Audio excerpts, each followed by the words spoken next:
Un fraternal saludo a quienes nos acompañan en esta primera cita de 3 o 4 sesiones en vivo que vamos a compartir contigo. Junto a mí, Eloy Cortés, desde México, desde la filosofía, que es el área en el cual ha ido especializándose y desde allá acercándose a la mente y los misterios que implica. Y Arandú, peruana, psicóloga, que ha estado explorando también los bordes, si es posible identificarlos, de eso que se llama conciencia, desde la disciplina que ha estudiado, desde las plantas sagradas, y junto a ellos, en persona, Chamalú, eh, desde, desde todas partes, ¿no? Desde la sabiduría ancestral, desde el chamanismo, desde una experiencia de varias décadas deambulando por los laberintos de la incertidumbre, después también de haber pasado eh, por el contexto ritual con abuelos indígenas y después de haber visto la ficción metodológica de estudiar al hombre dividido, fragmentado, como si eso fuera posible, o separado lo visible de lo invisible. Pues queremos a quienes nos escuchan, a ti que estás ahí escuchándonos, con 3 voces, así, con 3 miradas, desde la psicología, desde la filosofía, desde lo chamánico y la sabiduría ancestral, acercarnos a la mente como un objeto de estudio misterioso, lleno de secretos, de enigmas, pero al mismo tiempo, eh, pues con distintas posibilidades de acercarnos a ella, el hecho de, por ejemplo, incluir la dimensión espiritual cuando uno aborda una problemática psicológica, ya abre otro universo de posibilidades. Vamos a, en principio, abrir, será un diálogo entre los tres. Eloy ha estado trabajando mucho el tema de la mente también y me gustaría, Eloy, que comiences así a manera de iniciar este diálogo. Y me gustaría preguntarte si desde lo que tú has ido investigando, ¿tú crees que la mente puede explorarse a sí misma? Claro, ese es el principal, digamos, la principal como característica de la mente humana o de la condición humana, que es consciente. Hay que aclarar que todos estos términos en los que estamos navegando, conciencia, mente, probablemente alma, ahora que Arando nos cuenta un poquito más de la psicología, ¿no? Viene de ahí, psique, alma, son un poco difusos, ¿no? Y son también como que los autores y las cosmovisiones tienen sus propias definiciones, pero desde... Es muy interesante esto, ¿no? Porque cuando hablamos de, digamos, de la mente humana o de la conciencia y estudiamos ciertas sabidurías ancestrales y hoy mucha vanguardia de la ciencia, la física en particular, las neurociencias, hallamos muchas similitudes. Y una de esas similitudes es esa autodeterminación, ¿no? Esa capacidad autodeterminativa que todas las culturas le han dado, digámoslo así, a la mente. Y esa es quizás su principal condición, ¿no? Hablando específicamente de la mente humana, que es consciente de sí misma, es autodeterminada. Es un fenómeno que no se sabe exactamente de dónde surge, quizás los estudios más avanzados que existan sean los de Jacobo Greenberg, que son muy interesantes en este sentido porque son muy similares, decía yo, a ciertas sabidurías ancestrales, por ejemplo, el hermetismo, ¿no? Jacobo Greenberg decía que la, la mente es como una herramienta, es como un software que está interconectado a todas las demás mentes, a todas las demás conciencias, y que en conjunto forma parte de una conciencia universal, ¿no? De una mente, bueno, en este caso de lo que él llama la latiz, que es un todo que se conecta. Regresando al principio hermético, por ejemplo, de todo es mente, que postula más o menos lo mismo, que la mente individual es una conciencia de lo que vendría a ser una conciencia mucho más grande, ¿no? Entonces, creo que ahí, en eso por lo menos estaremos de acuerdo en que somos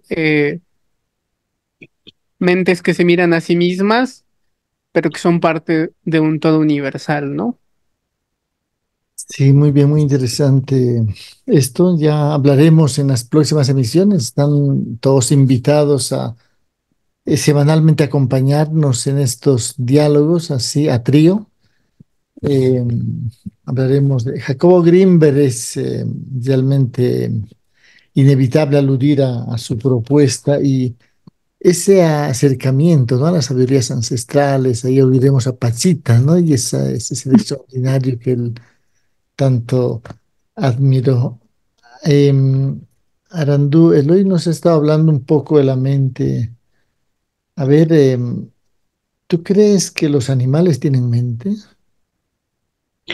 Chamalú, Eloy, qué gusto y placer compartir este espacio con ustedes. Para quienes nos escuchan, un caluroso y amoroso saludo desde Janajpacha. Esta es una interesante pregunta, ¿no? Porque justamente Eloy hacía mención de que los humanos, al tener esta misteriosa mente, son o hacen alusión a ser conscientes de que son conscientes, es decir, darse cuenta de que tienen la capacidad de darse cuenta. Esta no es una cualidad que se haya observado en los animales, aunque en estos últimos tiempos, por ejemplo, se está identificando o se sospecha que hay algunos vestigios de emociones en aquellos animales que están mucho más cerca de los humanos. Esto es bastante interesante para ver hasta qué punto nosotros como humanos estamos compartiendo estas cualidades con los seres vivos que están cerca de nosotros. Creo que un punto bastante interesante aquí es empezar reconociendo que la mente es un mundo de misterio, que todo lo que digamos al respecto serán acercamientos, una interesante propuesta de intentar entender aquello que no vemos, intentar entender aquello que no es medible, cuantificable, llevado a un laboratorio, que puede que a través de la neurociencia veamos algunas reacciones bioquímicas a nivel cerebral que nos pueden dar algunos indicios, pero ese será solamente un leve acercamiento.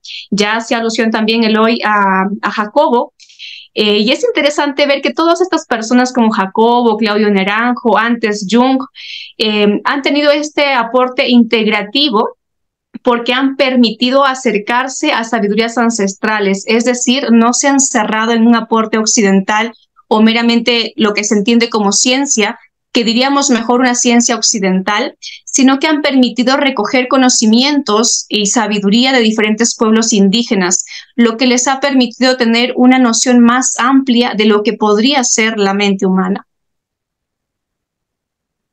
Pues con lo que estaríamos entonces, lo que dice Arandú, admitiendo de antemano casi una imposibilidad de acceder a estos misterios, ¿no? Si la mente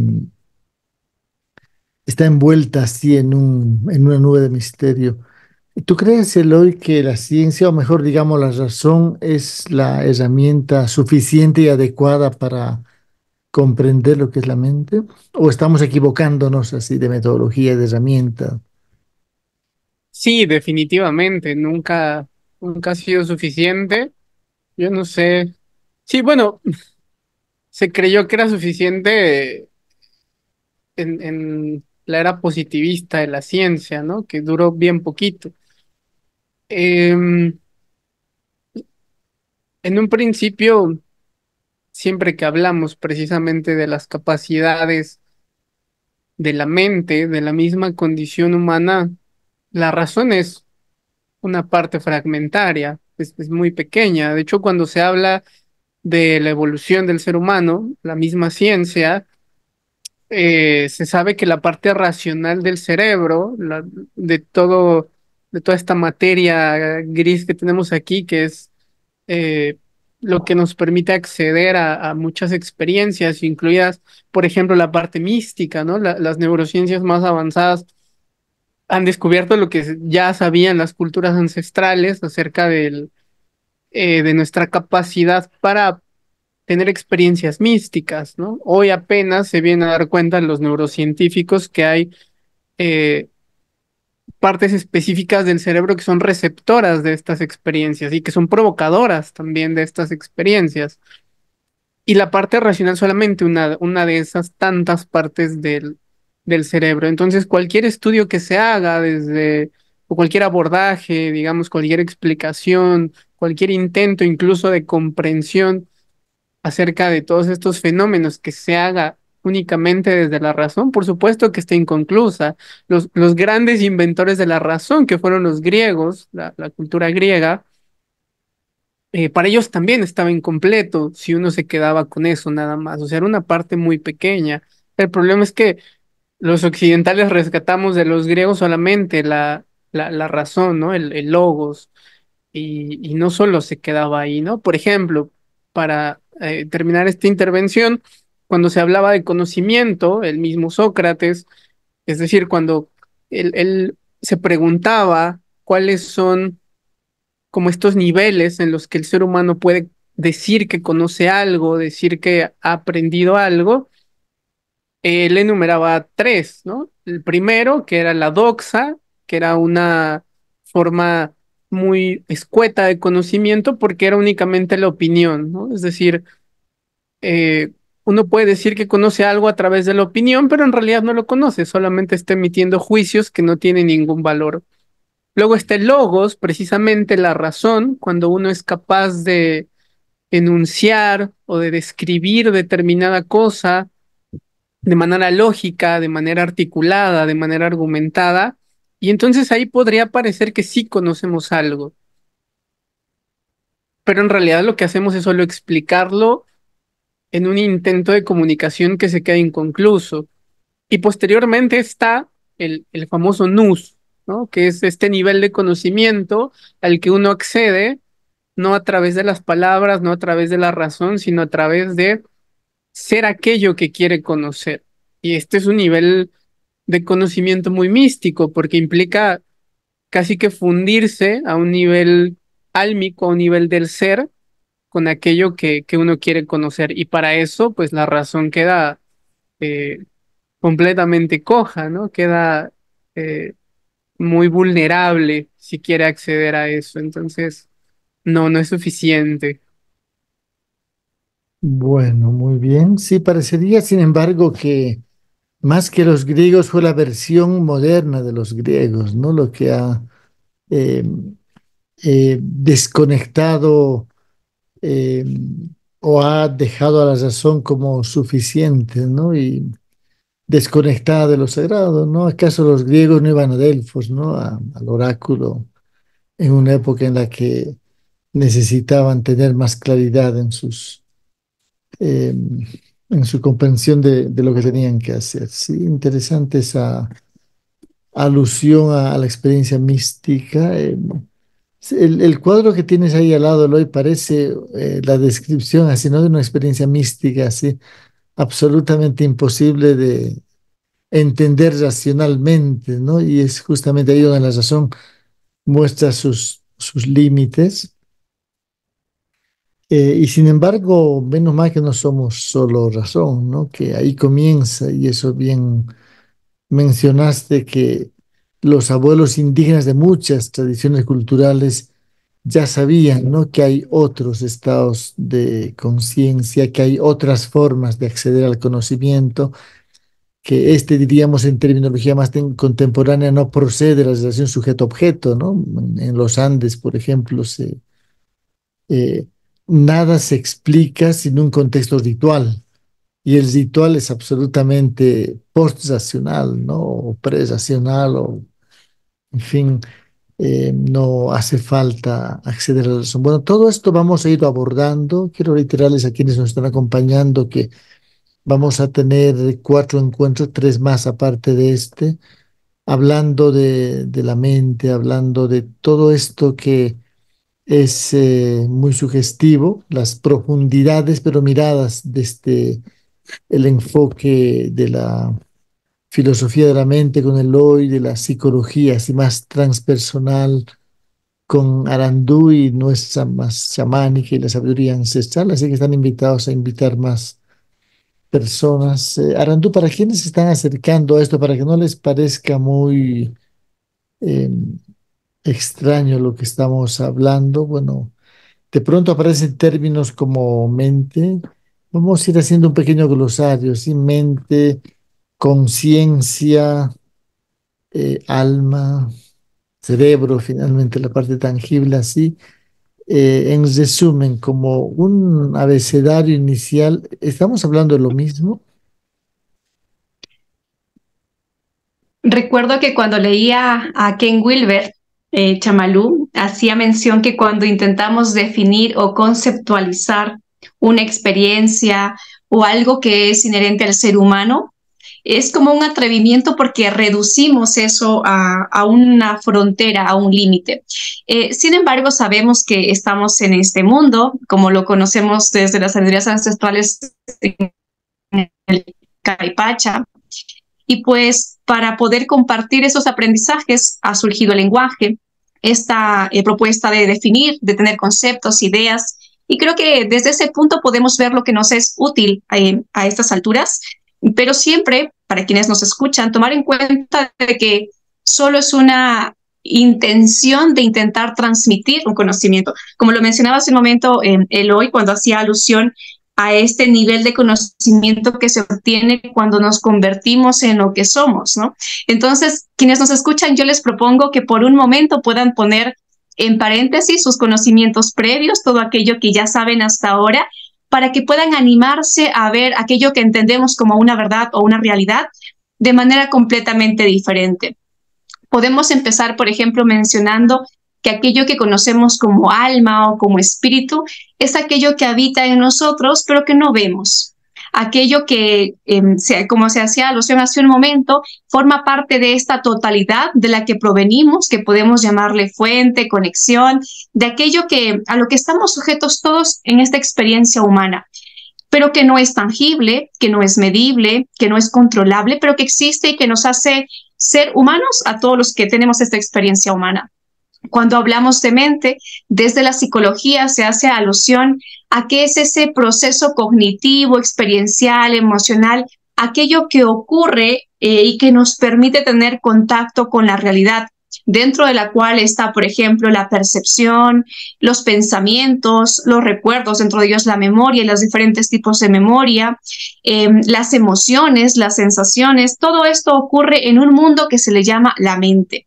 Y por eso es que precisamente lo que se buscaba inicialmente es el estudio de la mente desde la psicología, o quienes son un poquito más atrevidos para verlo de esta forma, el estudio del alma, aquello que no se ve. Lo interesante es que la psicología inicialmente buscaba entender lo que pasa en el ser humano, pero aquello que no se ve, que no es tangible. Sin embargo, para poder adaptarse o entrar en este esquema de la ciencia occidental, necesitaba convertirse en una ciencia. Y para hacer una ciencia tiene que tener un método científico que permita evaluar, medir, tener experimentos tangibles. Y es allí donde empezó a experimentar o a observar lo que pasa en el cerebro. Son como un poco los inicios entre la psicología experimental, la neurociencia, observando un poco qué partes del cerebro se activan en determinadas experiencias. A partir de eso, por ejemplo, se empezó a ver la diferencia o las zonas más iluminadas cuando alguien recuerda alguna experiencia traumática o cuando tiene que hacer uso del lenguaje para comunicarse. Entonces parece que el cerebro es como un mapa donde hay diferentes foquitos que se van prendiendo según cada experiencia o cada vivencia que está atravesando un ser humano. Hay preguntas bastante interesantes a estas alturas que nos podemos hacer, como por ejemplo, ¿será que la mente solo está en el cerebro? Eso para la psicología parece una respuesta positiva o válida. Sin embargo, desde las sabidurías ancestrales, por ejemplo, hacemos alusión a los ajayus o a estos otros cuerpos energéticos y diríamos entonces, ¿y dónde están estos otros cuerpos energéticos? ¿Será que todo esto que procesamos, que sentimos, solo estará en el cerebro? En los últimos años la psicología ha ido descubriendo, de la mano de la neurociencia y de otras ciencias también, que la memoria del cuerpo es amplia, es decir, que los recuerdos no están solamente ubicados en el cerebro. Entonces, por ahí vamos como abriendo un poquito el tema que en realidad es muy apasionante y muy diverso, pero pues creo que por ahora podemos compartir eso. Sí, hay tantas preguntas pendientes, ¿no? Yo estaba preguntándome por qué me olvido algunas cosas y otras me acuerdo. ¿Qué neuronas o qué parte del cerebro toma las decisiones, ¿no? Sí, porque hay cosas que no puedo olvidarme y cosas que necesito recordar y que me olvido, ¿no? Y, en fin, vamos a ir poco a poco entrando en todo esto. La neurociencia también es bueno, al final estamos aludiendo a un abordaje interdisciplinario, ¿no? El ser humano no solo que no puede estudiarse por partes, sino que tampoco se puede estudiar desde una disciplina, ¿no? Desde una aproximación. Eloy, hace un momento mencionabas las experiencias místicas, ¿no? Suena interesante que precisamente alguien que ha estudiado filosofía haga ese tipo de alusiones, ¿no? Si un colega te escuchara, diría, este ya se fue por donde no era, ¿no? Para quienes nos están escuchando, sería interesante que tú reflexiones un poco sobre esto. ¿Experiencia mística es alusión a alguna divinidad? ¿De qué estamos hablando en el caso tuyo desde una mirada filosófica cuando aludimos a una experiencia mística, eh, sin que esto termine pues interpretándose como pues un enfoque casi teológico, ¿no? De esta situación? Claro, eh, sí que bueno que esa pregunta, Chama, porque generalmente las personas cuando escuchan misticismo, algo místico, pues se imaginan eh, cuestiones, eh, digamos, sobrenaturales o también experiencias así como que va a bajar un extraterrestre casi casi y los va a abducir. Y la realidad es que justamente, ¿no? Los filósofos que han sido pocos, pero que sí los hay, que han abordado el tema de lo místico, a mí me gusta definirlo como este momento en el que uno se sabe vivo, no se siente vivo, ¿no? Sino se sabe vivo. Em, Tenía una maestra de ontología, justamente, que ya lo definía muy bien y decía que era la capacidad de sentir al ver un amanecer todos los amaneceres del mundo, todos los amaneceres que iba a tener el resto digamos, de la vida de la Tierra, ¿no? Porque justamente uno de los problemas de la condición humana es que la gente se olvida en algún momento, por alguna extraña razón, de que está viva, se olvida de que esta experiencia, este estar aquí y ahora, se va a terminar en algún momento y pues quién sabe qué hay después. Entonces, esta magia, o sea, este hecho de ser aquí y toda la magia que implica y que por la cotidianidad y que por el ser parte de los códigos mundanos que como sociedad hemos construido, nos olvidamos de que salir y ver la lluvia podría ser un milagro, ¿no? Entonces esa capacidad de conectar aquí y ahora, como con ese todo, ¿no? Ese todo al que estamos conectados y sabernos parte de ese movimiento.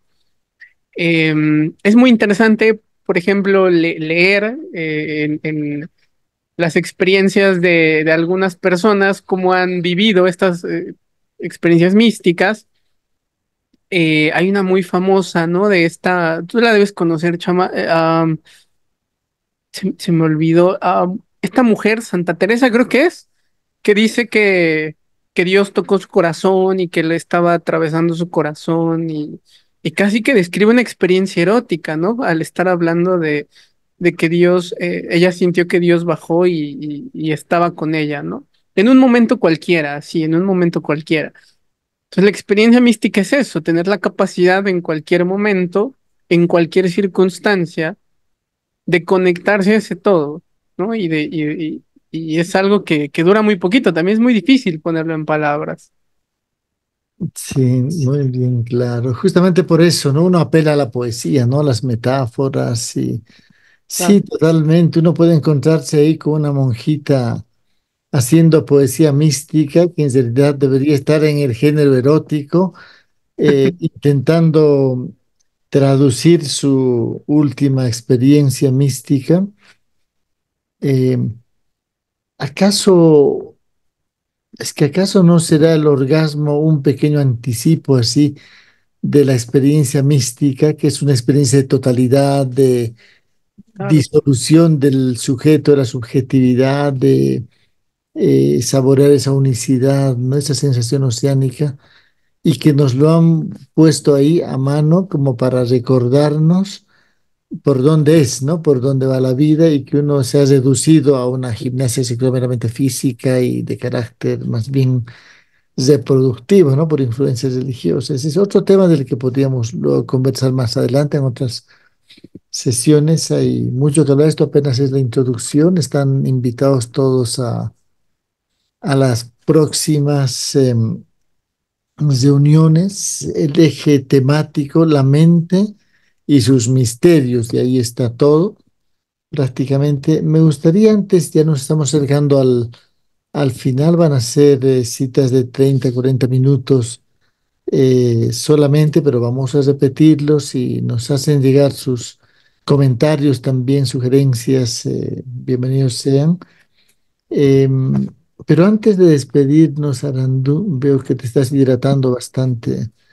Em, una pequeña probadita de lo que pasa con una persona cuando en un contexto ritual se da cita con una planta sagrada. Tú que has estado bordeando los otros estados de conciencia y todo eso también, porque de esto vamos a hablar la próxima, así como para que la gente ya sepa de hacia dónde vamos. Pues Chamalú, es un atrevimiento pedirme que hable de esto solamente en unos pocos minutos, porque de esto podríamos hablar incluso varias sesiones más.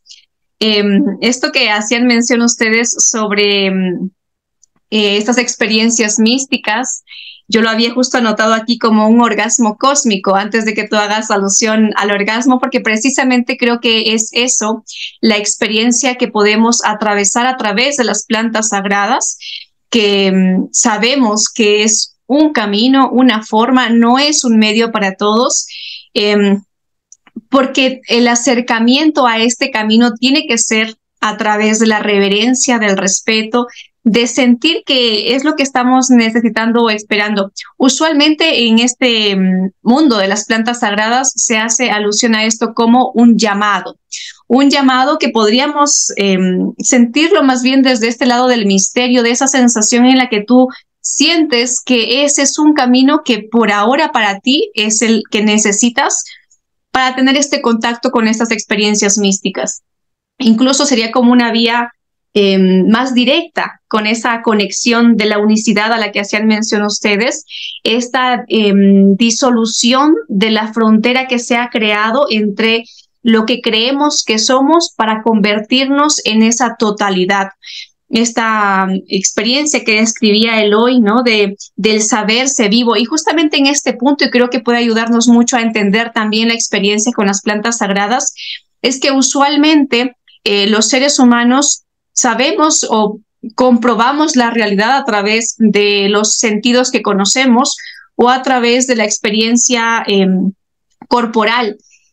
Sin embargo, cuando navegamos en este encuentro con la unicidad, el cuerpo ya no es suficiente. Tenemos que dejar en un paréntesis o a un lado la sensación física corporal para disolver ese concepto o esa identidad que podemos tener de nosotros, para fundirnos con esa totalidad, con esa unicidad, con esa experiencia que sabemos las palabras no son suficientes para describir, pero que quienes hemos atravesado esas experiencias sabemos que la conexión es profunda. Podemos comprobar a través de una experiencia individual que existe esa conexión, que existe ese acceso a eso, algo más, que creo que no siempre es tan viable ponerle un nombre, un título, un concepto, pero que es ese algo más que hay más allá de la experiencia humana.